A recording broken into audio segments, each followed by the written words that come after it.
દેશની રાજધાની દિલ્હીમાં તમામ સ્ટ્રીટ ડોગને આશ્રય ગૃહોમાં મોકલવાના નિર્ણયથી માત્ર દિલ્હી નહીં સમગ્ર દેશના પેટ લવર્સમાં નારાજગી જોવા મળી રહી છે, કારણ કે પશુ પક્ષી પર્યાવરણનો અભિન્ન ભાગ છે અને માનવીને વિવિધ રીતે ઉપયોગી રૂપ પણ બને છે। ત્યારે અમદાવાદમાં એનિમલ લવર્સે સ્ટ્રીટ ડોગ અંગે પોતાનો અવાજ રજૂ કર્યો।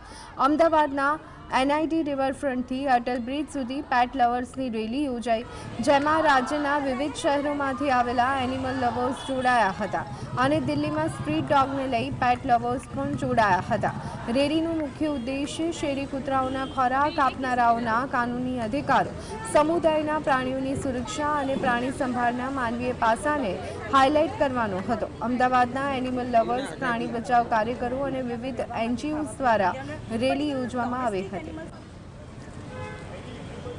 ડોમેસ્ટિક એનિમલ્સ ગલી મોહલ્લામાં જ અને સોસાયટીમાં જ રહેતા હોય તો અમે એવું ઈચ્છીએ છીએ બધા જીવદયા પ્રેમીઓ આજે કે એ લોકોને એની એ જ જગ્યાએ રહેવા દો, શાંતિથી એમને જીવવા દો અને અમે બધા જ એમના માટે છે જે એમને ખવડાવીએ છીએ, પીવડાવીએ છીએ અને એમની સાચવણી કરીએ છીએ। તો પ્લીઝ અમારી આજે એક રિક્વેસ્ટ છે બધા તરફથી કે પ્લીઝ એ લોકોને દૂર ન કરો અને એમને એમના ઘરમાં એમની રીતે ફ્રીડમથી ખૂબ જ રાજી ખુશીથી એમને જીવવા દો। અમારો પ્રશ્ન એક જ છે કે આ લોકોને શાંતિથી જીવો અને જીવવા દો।